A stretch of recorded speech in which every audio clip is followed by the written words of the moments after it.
right, so we're in this book now. This is a major drop. Well, to me it is. I was looking for something that basically defines mulatto, the way I'm trying to explain they were using it, right? So it says here in this book, the statutes at large being a collection of all the laws of Virginia from the first session of the legislature in the year 1619. All right, so beginning there, and even before that, they got all the records of what they were doing since 1606, 1607. So it's published pursuant to an act of the General Assembly of Virginia passed on the 5th day of February 1808. All right, they made this book. This is volume 3 of William Waller Henings Statues at Large. All right, very famous author regarding this stuff, primary source actually. All right. So I found this was a hard book to find. I usually go to archive.org to get most of the books that are there for everybody publicly, right? I also have this library, this digital library, the Hati Trust Digital Library. All right, and that's where I found this statute book that we're going to read because I couldn't find it in the archive. It was, so I use a lot of different alternatives sometimes, but I'm glad I found it. We're going to go to page 250 to 252. So we're on page 250 of this volume 3 of the Statutes of Laws of William Henning, and this is regarding chapter 4, right? And it says an act declaring who shall not bear office in this country. All right, so they're letting you know who can run for office, like mayors, governors, president, all that, and who can't. All right, in this part of the book. But we're gonna go all the way to page 252 because it starts talking about. Well, let's read this part.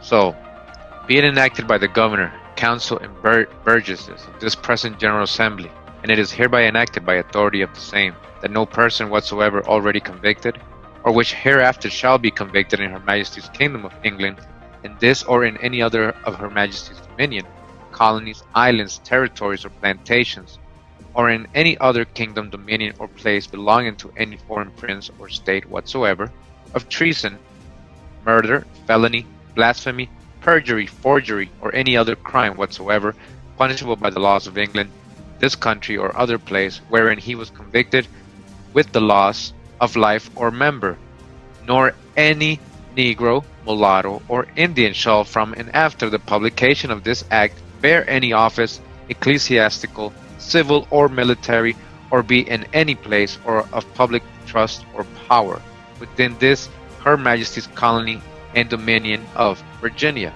and that if any person convicted as aforesaid or Negro, mulatto, or Indian shall presume to take upon him act in or exercise any office, ecclesiastical, civil, or military, or any place of public trust or power within this colony and dominion.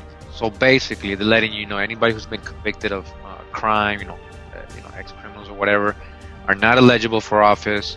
Again, they also put Negro, any Negro, so-called Negro, mulatto, or Indian as well. So they put criminals and put them together with a Negro, a mulatto, or an Indian, right? They're saying these types of people cannot run for office or be president, governors, or anything like that. And then there's a fee if they even try to, if they get caught doing it. All right. But I wanted to go to page a little bit more down, 252 here. All right. Because it's going to tell us straight up what they mean about who's mulatto. All right.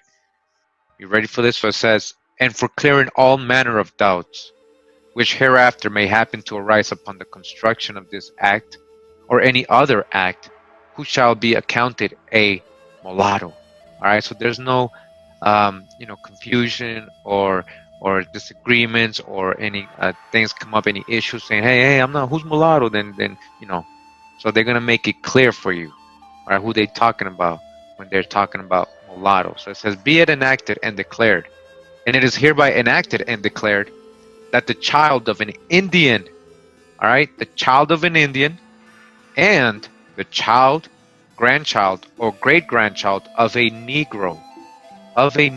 So they're separating. They're not saying, they're saying the child of an Indian, and as well as a child or a grandchild, great grandchild of a Negro shall be deemed, accounted, held, and taken to be a mulatto. You've been classified as a mulatto. Indians and Negroes are the mulattoes.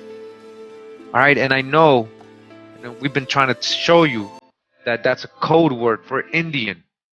When you see that in the census record, this is more correlation, more proof. This is from 1705. They were making it clear. All right, so where's the Africans in all this? Don't tell me it's the Negro, so-called Negro, because they're calling Indians Negro. We already have those accounts, historic accounts. We know at some point Negro was synonymous with slave. We have this. We've read this in primary sources. All right, so again, who is the mulatto? The child of an Indian and the child of a Negro. All right, they shall be deemed, accounted, held, and taken to be a mulatto. And it be it further enacted that all and every other acts and every clause and article heretofore made for so much thereof as relates to declaring who shall not bear office in this country is and are hereby repealed and made void to all intents and purposes as if the same had never been made. All right? You can't run for office because you're a mulatto. Now, who has this in their census records, in their family census records? You already know what they were doing and who it was. Indian, so-called Negro. It wasn't about complexion. All right? You should be accounted and taken to be a mulatto. All right? So you don't run office.